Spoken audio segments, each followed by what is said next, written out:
आसो न्यूज में स्वागत है आपका। मैं सरदार। विजयपुर शहर में 28 तारीख सारा विजयपुर शहर बंद हो जाएगा। अब यहाँ पर प्रेस मीट रखा गया है ताकि इस प्रेस मीट के जरिए जनता को ताकि मालूम हो जाए ताकि 28 तारीख बंद है विजयपुर शहर। ताकि ये आंदोलन इसलिए है ताकि संसद में अब गृह मंत्री अमित शाह ने बाबा साहेब अम्बेडकर के बारे में कहा गया है। आप उसी मुद्दे पर विजयपुर शहर आप बंद रखने की यहाँ पर ऐलान कर रहे हैं।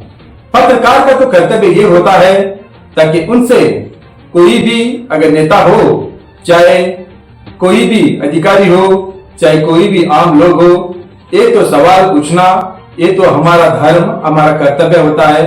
मगर पत्रकार अब ऐसा हो गया है, मगर कुछ जगह पर कुछ सवाल जवाब बिल्कुल ही नहीं पूछते, बिल्कुल ही खामोश ऐसे बैठ जाते हैं जैसे कोई मास्टर जी स्कूल में हमें कोई ट्यूशन ले रहा होगा या फिर कोई एग्जाम में बैठे हैं, उस तरह आप बैठ जाते हैं आज के पत्रकार। अब तो कर्तव्य छोड़ दिए शायद, अब तो फ्रेंडशिप हो गया है। ताकि इसलिए लोग यही कहते हैं ताकि हमारा कर्तव्य यही होता है पत्रकार मीडिया वालों का सवाल जवाब चाहे कोई भी हो पूछना है। अब तो ऐसा नहीं है बिल्कुल। अब तो ऐसा हो गया है जहां पर भी प्रेस मीट हो जाता है कुछ जगहों में कुछ ही पत्रकार अब विजयपुर शहर में रह गए हैं। अब वही पत्रकार सवाल जवाब अब इतनी तेजी से पूछते हैं और कोई पत्रकार बाकी के कुछ पत्रकार है ऐसे बैठ जाते हैं किसी मंदिर में प्रवचन सुनते बैठे हैं उस तरह बैठ जाते हैं। और कुछ लोग अब ऐसे बैठ जाते हैं कुछ सुना ही नहीं है। तो ऐसे खामोश अगर मीडिया रह गई तो समझो तो लोग कहने का वही सच हो जाता है ताकि मीडिया बिक गया है। अब तो उसी तरह अब तो हम सवाल जवाब अगर नहीं पूछेंगे, हमारा कर्तव्य नहीं निभाएंगे तो ऐसा ही जनता कहेगी। तो ये तो दूसरी बात और है। तब यहाँ पर आप ये कह रहे हैं ताकि कांग्रेस के सभी लीडर, यहाँ के माजी एमएलए राजू आलगुल भी यही कह रहे हैं ताकि मीडिया का सहारा जरूरी होता है ताकि आप हमें सहारा देना है, हमारा प्रचार करना है उस आंदोलन में। हमारा तो कर्तव्य है, बोलने की कोई जरूरत ही नहीं है ताकि जिस जगह पर कुछ होता है वो जनता तक पहुंचाना ये मीडिया वालों का कर्तव्य ये बिल्कुल ही सही है। मगर बाबा साहब अम्बेडकर हमारे देश के लिए एक बहुत बड़ा संविधान लिखा है, ये सब लोग जानते हैं। मगर कुछ लोग ये भूल गए हैं ताकि वो बाबा साहब अम्बेडकर क्या सोचते थे और किस लिए सोचते थे, अपनी सोच क्या थी, अपना अब क्या चाहते थे।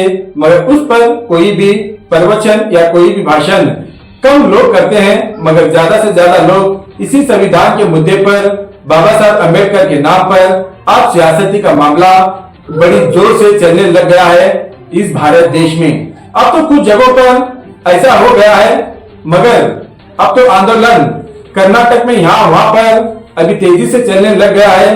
अब तो आंदोलन के साथ साथ अब पूरा कर्नाटक बंद होने लग गया है। अब यहाँ पर माजी एमएलए राजू आलगुल भी यही कहते हैं ताकि हमें भी साथ देना जरूरी है, जनता भी साथ देना जरूरी है। क्यों ना साथ दे, क्योंकि हमारे भारत देश के अनमोल रत्न बाबा साहब भीमराव अम्बेडकर हमारे लिए इतना बड़ा एक संविधान लिखा है तो हर घर का बच्चा भी साथ देना ये हमारा कर्तव्य है। मगर वहां देना है जहां पर ना इंसाफी हो, वहां पर हर घर बच्चा भी अगर मशाल लेकर रोड पर खड़े हो जाएंगे बाबा साहब अम्बेडकर के लिए तो भी कम है। मगर अब यहाँ पर एक कारपोरेटर, महिला कारपोरेटर भी यही कह रहे हैं, उसका डेट कह रहे हैं ताकि उस दिन आप भी सब जनता मिलकर साथ देना जरूरी है। अब तो कुछ लोग मीडिया में अपने पोस्टर दिखाने के लिए, अपनी पहचान बनाने के लिए अक्सर ज्यादा जहां पर भी हो जाता है वो तो आते रहते हैं अपने लीडर बनने के लिए, अपनी पहचान बनाने के लिए, अपनी भाषण सुनाने के लिए आ जाते हैं। मगर सबसे पहले हम ये सब छोड़ देना चाहिए। मगर बाबा साहब अम्बेडकर के बारे में जो कुछ भी वहां पर हो गया है ये सच है झूठ है, मगर फैसले पर आंदोलन करना ये सभी का हक होता है। मगर यहाँ पर न जाने बहुत सारे बाबा साहब अम्बेडकर के लिए तो कह देते हैं मगर उनकी सोच और समझ इस भारत देश में बहुत कम लोग कहते हैं। आखिर क्यों नहीं कह पाते, क्यों उनको सियासत के मामले में लेके आए हैं ताकि क्या इतना बड़ा संविधान लिखा है, क्या इसलिए इनका गलती हो गई ताकि भारत देश में इस तरह होने लगा है, ताकि हमारा भारत देश अनमोल रत्न बाबा साहब अम्बेडकर ने बनाया है। ये सूरज चांद जब तक रहेगा तब तक ये संविधान चलता ही रहेगा और बात कयामत तक भी बाबा साहब अम्बेडकर का नाम चल रहता ही रहेगा। क्योंकि आप बहुत सारे सियासती के मामले में जहां पर भी कोई भाषण करते हैं, जहां पर भी ये करते हैं, तो संविधान का नाम जरूर लेते हैं, बाबा साहब का नाम, अम्बेडकर का नाम तो जरूर लेने लगे हैं। क्यों? आखिर सब ग्राउंड खत्म हो गए, अब बाबा साहब अम्बेडकर का नाम ही लेने लगे हैं सियासती के मामले में। आखिर देखेंगे ताकि इस स्ट्राइक के मामले में कितने लोग जम जाएंगे विजयपुर में और स्ट्राइक किस तरह से हो जाएगा, देखेंगे अगले एपिसोड में। आइए देखेंगे एक रिपोर्ट में।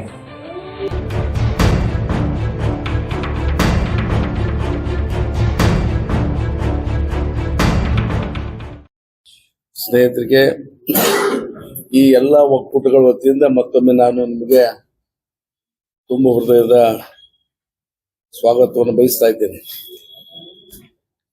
ಇವತ್ತು ಪತ್ರಿಕಾಗೋಷ್ಠಿಯನ್ನು ಕರೆದಿರ್ತಕ್ಕಂಥ ತಮ್ಗೆಲ್ಲ ಗೊತ್ತಿದೆ.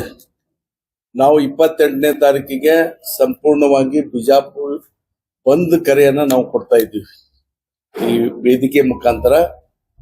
ಯಾಕೆ ಕೊಡ್ತಾ ಇದ್ದೀವಿ ತಮ್ಗೆಲ್ಲ ಗೊತ್ತಿದೆ. ಭಾರತ ದೇಶದ ಸಮಸ್ತ ಶೋಷಿತ ಜನಾಂಗದ ಧ್ವನಿಯಾಗಿರ್ತಕ್ಕಂಥ ಭಾರತ ದೇಶದ ಎಲ್ಲಾ ಸಮುದಾಯಗಳಿಗೆ ಹಕ್ಕುಗಳನ್ನ, ಸ್ವತಂತ್ರವನ್ನ ಕೊಟ್ಟಿರ್ತಕ್ಕಂಥ, ಮಹಿಳಾ ವಿಮೋಚನೆಯನ್ನ ಮಾಡಿರ್ತಕ್ಕಂಥ, ಪ್ರಪಂಚದಲ್ಲಿ ಮಾನವ ಹಕ್ಕುಗಳನ್ನ ಅತ್ಯಂತ ಜವಾಬ್ದಾರಿಯುತವಾಗಿ ಹೋರಾಟ ಮಾಡಿ ದೊರಕಿಸಿಕೊಟ್ಟಿರ್ತಕ್ಕಂಥ ಮೇಧಾವಿ ಡಾಕ್ಟರ್ ಬಾಬಾ ಸಾಹೇಬ್ ಅಂಬೇಡ್ಕರ್ ಅವರ ಬಗ್ಗೆ ಲೋಕಸಭೆಯಲ್ಲಿ ಅಮಿತ್ ಶಾ ಅತ್ಯಂತ ಹಾಸ್ಯಾಸ್ಪದ ರೀತಿಯಲ್ಲಿ ಮಾತನಾಡಿದ್ದಾರೆ. ಇದು ಇವತ್ತು ಮಾತನಾಡಿರ್ತಕ್ಕಂಥದ್ದಲ್ಲ. RSS ವಿಶ್ವ ಹಿಂದೂ ಪರಿಷತ್ತಿನ, ಬಜರಂಗ ದಳದ, ಬಿಜೆಪಿಯ ಒಂದು ಮನಸ್ಥಿತಿ ಇಲ್ಲಿವರೆಗೆ ಜನರ ಭಯದಿಂದ ಅದಿಮಿಟ್ಕೊಂಡಿದ್ರು. ನಾವು ಬಾಬಾ ಸಾಹೇಬ್ ಅಂಬೇಡ್ಕರ್ ಅವರಿಗೆ ಏನಾದ್ರು ಅಂದ್ರೆ ಬಹುಶಃ ನಮಗೆ ತೊಂದರೆ ಆಗ್ತಾ ಇದೆ ಅಂತ ಹೇಳಿ, ಬಹುಶಃ ಈಗ ಅನಿಸಿದೆ ನಾವು ಒಂದು ಪ್ರಯೋಗ ಮಾಡಿ ನೋಡೋಣ, ಒಂದು ಬಾಬಾ ಸಾಹೇಬ್ ಅಂಬೇಡ್ಕರ್ ಅವರಿಗೆ ಅಪಮಾನ ಮಾಡಿ ಅದ್ರ ರಿಯಾಕ್ಷನ್ ಏನು ಬರ್ತದ ಅದ್ರ ಮೇಲೆ ನಾವು ಸಂವಿಧಾನ ಬದಲಾವಣೆ ಮಾಡಲಿಕ್ಕೆ ಸಾಧ್ಯ ಆಗ್ತಾ ಇದೆ ಅಂತಕ್ಕಂಥ ದುರಾಲೋಚನೆಯಿಂದ ಈ ಮಾತನಾಡಿದ್ದಾರೆ. ಬಹುಶಃ ಬಾಬಾ ಸಾಹೇಬ್ ಅಂಬೇಡ್ಕರ್ ಅವರು ಸಂವಿಧಾನ ಬರೆದಂತ ಸಂದರ್ಭದಲ್ಲಿ, ಸಂವಿಧಾನ ಬರೆದಂತ ಪ್ರಾರಂಭದಲ್ಲಿ ಇದೇ RSS ಅನೇಕ ಮುಖಂಡರು ಈ ಸಂವಿಧಾನವನ್ನ ಯಾವ ಮನಸ್ಸಿಗೆ ಬಂದಂತ ರೀತಿಯಲ್ಲಿ ಟೀಕೆಯನ್ನು ಮಾಡಿರ್ತಕ್ಕಂಥವ್ರು. ಬಾಬಾ ಸಾಹೇಬ್ ಬಗ್ಗೆ, ಸಂವಿಧಾನದ ಬಗ್ಗೆ, ಅಲ್ಲಿರ್ತಕ್ಕಂಥ ಶಾಸನಗಳ ಬಗ್ಗೆ ಟೀಕೆ ಮಾಡಿರ್ತಕ್ಕಂಥವ್ರು ಯಾರು ಈ ದೇಶದಲ್ಲಿ ಮೊದಲನೇದಾದ್ರು RSS ನವರು. ಇವತ್ತು ಬಿಜೆಪಿ ಅವರು ಆ ಕೆಲಸ ಮಾಡ್ತಾ ಇದ್ದಾರೆ. ಇವತ್ತಿಗೂ ಕೂಡ ಈ ದೇಶದ ಎಲ್ಲಾ ಇಲಾಖೆಯಲ್ಲಿ ಬಾಬಾ ಸಾಹೇಬ್ ಅಂಬೇಡ್ಕರ್ ಫೋಟೋ ಇದ್ರು ಕೂಡ RSS ಕಚೇರಿಯಲ್ಲಿ ಒಂದೇ ಒಂದು ದಿವಸ ಬಾಬಾ ಸಾಹೇಬ್ ಅಂಬೇಡ್ಕರ್ ಹೆಸರು ತೆಗೆದುಕೊಳ್ತಕ್ಕಂಥ ಕೆಲಸ ಅವ್ರು ಮಾಡಂಗಿಲ್ಲ. ಒಂದು ಫೋಟೋ ಕೂಡ ಇದುವರೆಗೆ ಕೂಡ ಅವ್ರು ಇಟ್ಟಿಲ್ಲ. ಇಂಥವ್ರು ಬಾಬಾ ಸಾಹೇಬ್ ಅಂಬೇಡ್ಕರ್ ಅವ್ರ ಬಗ್ಗೆ ಮೊಸಳೆ ಕಣ್ಣೀರು ಮಾತ್ರ ಸುರಿಸ್ತಾ ಇದ್ದಾರೆ ಪ್ರಧಾನಮಂತ್ರಿ ಆದಿಯಾಗಿ. ಆದ್ರೆ ನೈಜವಾಗಿರ್ತಕ್ಕಂಥ ಕಾಳಜಿ ಅವರಲ್ಲಿಲ್ಲ. ಇದನ್ನ ವಿರೋಧ ಮಾಡಿ ಎಲ್ಲಿವರೆಗೆ ಅಮಿತ್ ಶಾ ರಾಜೀನಾಮೆ ಕೊಡಂಗಿಲ್ಲ ಅಲ್ಲಿವರೆಗೆ ಈ ಹೋರಾಟ ನಿರಂತರವಾಗಿರ್ತಾ ಇದೆ ಅಂತಕ್ಕಂಥದ್ದನ್ನ ತಮ್ಮ ಮೂಲಕ ನಾನು ಹೇಳಲಿಕ್ಕೆ ಬಯಸ್ತಾ ಇದ್ದೇನೆ. ಇವತ್ತು ಎಲ್ಲಾ ಒಕ್ಕೂಟಗಳು, ಇವತ್ತು ಅಲ್ಪಸಂಖ್ಯಾತ ಸಮುದಾಯದ ಎಲ್ಲಾ ಸಮುದಾಯದ ಜನ ಇವತ್ತು ಬಿಜಾಪುರ ಬಂದ್ ಮಾಡ್ತಕ್ಕಂಥ ಕರೆಗೆ ಒಕ್ಕೂರ್ಲಿಂದ ನಮ್ಗೆ ಒಂದು ಸಾಥನ್ನ ಕೊಟ್ಟಿದ್ದಾರೆ. ಇವತ್ತೇನು ನಮ್ಮ ಸ್ವಾಗತ ಮಾಡೋ ಸಂದರ್ಭದಲ್ಲಿ ಎಲ್ಲಾ ಸಂಘಟನೆಗಳ ಬಗ್ಗೆ ಏನ್ ಹೆಸರು ತೆಗೆದುಕೊಂಡ್ರು ಅವರೆಲ್ಲರೂ ಕೂಡ ಈ ಒಂದು ಬಂದ್ನಲ್ಲಿ ಭಾಗವಹಿಸ್ತಾ ಇದ್ದಾರೆ. ಇದು ಒಂದು ಐತಿಹಾಸಿಕವಾಗಿರ್ತಕ್ಕಂಥ ಬಂದ್ ಆಗಿರ್ತಾ ಇದೆ ಅಂತ ಹೇಳಲಿಕ್ಕೆ ನಾನು ಬಯಸ್ತೇನೆ. ನಿಮಗೂ ಕೂಡ ಒಂದು ವಿನಂತಿಯನ್ನು ಮಾಡ್ತೀವಿ. ಒಂದು ವ್ಯಾಪಕವಾದಂತ ಒಂದು ಪ್ರಚಾರ, ಇದು ನೀವು ಬಹಳ ಮುತುವರ್ಜಿಯನ್ನು ವಹಿಸಿಕೊಂಡು ಈ ದೇಶದ ಸಂವಿಧಾನ ಕರ್ತನಿಗೆ ಅಪ್ಪಣೆ ಆಗಿದೆ ಅಂತಕ್ಕಂಥ ಏನು ಪ್ರಜಾಪ್ರಭುತ್ವದ 4ನೇ ಒಂದು ಸ್ತಂಭ ತಾವೇನದಿರಿ, ನೀವು ಅದನ್ನ ಮಾಡಬೇಕಾಗ್ತಾ ಇದೆ ಅಂತ ಹೇಳಿ ನಿಮ್ಮಲ್ಲಿ ವಿನಂತಿಯನ್ನು ಕೂಡ ನಾನು ಮಾಡ್ಲಿಕ್ಕೆ ಬಯಸ್ತಾ ಇದ್ದೇನೆ. ಯಾಕಂದ್ರೆ ನಿಮ್ಮ ಜವಾಬ್ದಾರಿ ಕೂಡ ಬಹಳ ಇದೆ. ಯಾಕಂದ್ರೆ ಕೆಲವು ಸಲ ಏನಾಗ್ತದೆ, ನಾವು ಹೇಳ್ತಕ್ಕಂತ ಬಹಳ ಇಂಪಾರ್ಟೆಂಟ್ ವಿಷಯಗಳನ್ನ ಮನೆ ಮಾರ್ತಕ್ಕಂಥದ್ದು ಆಗ್ಬಾರ್ದು. ಇವತ್ತು ನಮಗಾರಿಗೆ ಅಲ್ಲ, ಇಡೀ ದೇಶದ ಸಂವಿಧಾನಕರ್ತನಿಗೆ ಯಾವ ರೀತಿ ಅವರು ಅಪಮಾನ ಮಾಡಿದ್ದಾರೆ ಅಂತ ಹೇಳಿ, ಅದಕ್ಕಾಗಿ ಇಲ್ಲಿ ಅನೇಕ ಜನ ಇನ್ನೂ ಕೂಡ ಮಾತನಾಡಿದ್ದಾರೆ. ಇವತ್ತು 28ನೇ ತಾರೀಕಿಗೆ ನಡೀತಕ್ಕಂಥ ಇವತ್ತು ಶಾಲಾ ಕಾಲೇಜುಗಳು ಬಂದಾಗ್ತಾ ಇವೆ, ಬಸ್ಗಳು ಬಂದಾಗ್ತಾ ಇದೆ, ಮಾರ್ಕೆಟ್ ಬಂದಾಗ್ತಾ ಇದೆ. ಎಲ್ಲರೂ ಕೂಡ ಸಹಕಾರ ಕೊಟ್ಟಿದ್ದಾರೆ. ಇವತ್ತು ಆ ಸಹಕಾರ ಕೊಟ್ಟಿರ್ತಕ್ಕಂಥ ಎಲ್ಲಾ ಸಮುದಾಯಗಳಿಗೆ ನಾನು ಈ ಸಂದರ್ಭದಲ್ಲಿ ಕೃತಜ್ಞತೆ ಹೇಳಲಿಕ್ಕೆ ಬಯಸ್ತಾ ಇದ್ದೇನೆ. ಮತ್ತು ಇವತ್ತು ಏನು ಈ ಒಂದು ಒಕ್ಕೂಟ ಇದೆ, ಸಂವಿಧಾನ ರಕ್ಷಣಾ ಸಮಿತಿಯ ಒಂದು ಇದರಲ್ಲಿ ಇವತ್ತು ಹಿಂದಾಗಿರ್ಬಹುದು, ಅಹಿಂದ ಸಂಘಟನೆ ಆಗಿರ್ಬಹುದು, ದಲಿತ ಎಲ್ಲಾ ಸಂಘಟನೆಗಳ ಮುಖ್ಯಸ್ಥರಾಗಿರ್ಬಹುದು, ಇವತ್ತು ಬಾಬಾ ಸಾಹೇಬ್ ಅಂಬೇಡ್ಕರ್ ವಿಚಾರ ವೇದಿಕೆಯ ಆಶ್ರಯ ಆಗಿರ್ಬಹುದು, ಇವತ್ತೇನಿದೆ ಮಾನವ ಹಕ್ಕುಗಳ ಹೋರಾಟಗಾರರಾಗಿರ್ಬೋದು, ಎಲ್ಲರೂ ಕೂಡ ಈ ಬೆಂಬಲಕ್ಕೆ ಇದನ್ನ ಜವಾಬ್ದಾರಿಯನ್ನು ತೆಗೆದುಕೊಂಡು ಇದರಲ್ಲಿ ಭಾಗವಹಿಸ್ತಾ ಇದ್ದಾರೆ. ಅದಕ್ಕಾಗಿ ಈ ಬೆಂಬಲಕ್ಕೆ ನೀವು ವ್ಯಾಪಕವಾಗಿರ್ತಕ್ಕಂಥ ಒಂದು ಪ್ರಚಾರವನ್ನ ನಮ್ಗೆ ಕೊಡೋದ್ರ ಮುಖಾಂತರ ನೀವು ಕೂಡ ಸಂವಿಧಾನದ ರಕ್ಷಣೆಗೆ ನಿಲ್ಲಬೇಕು ಅಂತ ಹೇಳಿ ತಮ್ಮಲ್ಲಿ ಕೂಡ ವಿನಂತಿ ಮಾಡಿ, ಈಗ ನಮ್ಮ ಬಿಜಾಪುರ ನಗರದ ನಮ್ಮ ಅಭ್ಯರ್ಥಿಯಾಗಿರ್ತಕ್ಕಂಥ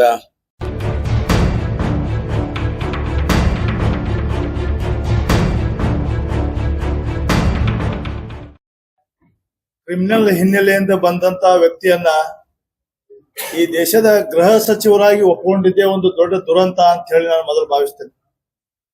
ಒಂದು ಸಂವಿಧಾನಿಕ ಹುದ್ದೆಯಲ್ಲಿದ್ದಂತ ವ್ಯಕ್ತಿ ಇವತ್ತು ಸಂವಿಧಾನ ಶಿಲ್ಪಿ ಅಂಬೇಡ್ಕರ್ ಅವರ ಬಗ್ಗೆ ಇಷ್ಟೊಂದು ಅತ್ಯಂತ ಅಪಮಾನಕಾರಿಯಾಗಿ ಮಾತಾಡಿದ್ದನ್ನ ಖಂಡಿಸಿ ಇಡೀ ದೇಶಾದ್ಯಂತ ಕೋಲಾಹಲ ಎದ್ದಿದೆ. ಭಾರತ ದೇಶವಾಸಿಗಳು ಯಾರೂ ಅಂಬೇಡ್ಕರ್ ಅವರ ಅಪಮಾನವನ್ನ ನಾವೆಂದೂ ಸಹಿಸೋದಿಲ್ಲ. ಆ ಕಾರಣಕ್ಕಾಗಿ ನಾವು ಬರುವಂತಹ ಶನಿವಾರ 28ಕ್ಕೇನು ದೊಡ್ಡ ಮಟ್ಟದ ವಿಜಾಪುರ ಬಂದ್ ಕರೆ ಕೊಟ್ಟಿದ್ದೀವಿ. ಇದಕ್ಕೆ ಈಗಾಗಲೇ ಎಲ್ಲ ಸಂಘ ಸಂಸ್ಥೆಗಳನ್ನ, ಮಾರುಕಟ್ಟೆಯನ್ನ, ವ್ಯಾಪಾರಸ್ಥರ ಸಂಪರ್ಕ ಮಾಡಿ ಎಲ್ಲ ದೊಡ್ಡ ಪ್ರಮಾಣದ ಬೆಂಬಲ ವ್ಯಕ್ತ ಆಗಿದೆ. ಮತ್ತೇನು ಇವರು ಬಿಜೆಪಿ ಅವರು ಇತ್ತೀಚಲಾಗಿ ಬಾಬಾ ಸಾಹೇಬ್ರ ಬಗ್ಗೆ ಒಂದು ಪ್ರೀತಿಯನ್ನ, ಕಳಕಳಿಯನ್ನ ವ್ಯಕ್ತಪಡಿಸ್ತಾ ಇದ್ದಾರೆ. ನಾನು ಇವರಿಗೆ 2 ಪ್ರಶ್ನೆ ಕೇಳಲಿಕ್ಕೆ ಇಷ್ಟಪಡ್ತೀನಿ. ಇಷ್ಟೆಲ್ಲ ನೀವು ಬಾಬಾ ಸಾಹೇಬ್ರ ಬಗ್ಗೆ ಹೇಳ್ತೀರಲ್ಲ, ಗುಜರಾತ್ನಲ್ಲಿ ನಿಮ್ದೇ ಸರ್ಕಾರ ಇದೆ. ಗುಜರಾತಿನ ಯಾವುದೇ ಸರ್ಕಾರಿ ಕಚೇರಿಗಳಲ್ಲಿ ಇದುವರೆಗೆ ಬಾಬಾ ಸಾಹೇಬ್ ಅಂಬೇಡ್ಕರ್ ಫೋಟೋ ನೀವು ಹಾಕ್ತಾ ಇಲ್ಲ. ಯಾಕೆ? ಆಮೇಲೆ ಇಷ್ಟೊಂದೆಲ್ಲ ನೀವು ಪ್ರೀತಿ ತೋರಿಸ್ತಾ ಇದ್ರಿ ಬಾಬಾ ಸಾಹೇಬ್ ಬಗ್ಗೆ ಇತ್ತಿತ್ತಲಾಗಿ. ನಿಮಗೆ ನಿಜವಾದ ಏನಾದ್ರೂ ಸ್ವಾಭಿಮಾನ ಇದ್ರೆ, ಬಾಬಾ ಸಾಹೇಬ್ ಬಗ್ಗೆ ಒಂದು ಗೌರವ ಇದ್ರೆ, ನಾವು ಕೊಟ್ಟಂತ ಕರೆಗೆ ನೀವು ಕೂಡ ಬಂದು ಬೆಂಬಲಿಸಬೇಕು. ಯಾಕಂದ್ರೆ ಇದು ಪಕ್ಷಾತೀತವಾದಂತ ಹೋರಾಟ. ಇದು ನಾವು ಯಾವುದೇ ಪಕ್ಷದ ಬ್ಯಾನರ್ ಅಲ್ಲಿ ಮಾಡ್ತಾ ಇಲ್ಲ. ಇದು ಕಾಂಗ್ರೆಸ್ ಪಕ್ಷದ ಬ್ಯಾನರ್ ಅಲ್ಲಿ ಮಾಡ್ತಾ ಇಲ್ಲ. ಎಲ್ಲ ಅಹಿಂದ, ಪ್ರಗತಿಪರ, ಬಾಬಾ ಸಾಹೇಬ್ ಅಂಬೇಡ್ಕರ್ ವಿಚಾರವಾದಿಗಳ ಒಕ್ಕೂಟ, ರೈತ ಸಂಘ, ಕಮ್ಯುನಿಸ್ಟ್ ಪಕ್ಷ, ಮಹಿಳಾ ಸಂಘಟನೆಗಳು ಎಲ್ಲರೂ ಸೇರಿ ಮಾಡ್ತಾ ಇದೀವಿ. ಹೀಗಾಗಿ ನಿಮಗಿದು ನಿಮ್ಮ ದೇಶಭಕ್ತಿಯನ್ನ, ನಿಮ್ಮ ಬಾಬಾ ಸಾಹೇಬ್ ಅಂಬೇಡ್ಕರ್ ಅವ್ರ ಬಗ್ಗೆ ನಿಮ್ಮ ಒಂದು ಗೌರವವನ್ನು ತೋರಿಸಲಿಕ್ಕೆ ಒಂದು ಅವಕಾಶ ಇದೆ. ನೀವು ಬಂದು ಭಾಗಿಯಾಗಲಿ, ಬೆಂಬಲಿಸ್ರಿ ಅನ್ನೋಂತ ಒಂದು ಒತ್ತಾಯವನ್ನ ನಾ ಈ ಬಿಜೆಪಿ ಪಕ್ಷಕ್ಕೆ ಮತ್ತು ಮುಖಂಡರಿಗೆ ಮಾಡ್ಲಿಕ್ಕೆ ಇಚ್ಛೆ ಪಡ್ತೇನೆ. Thank you.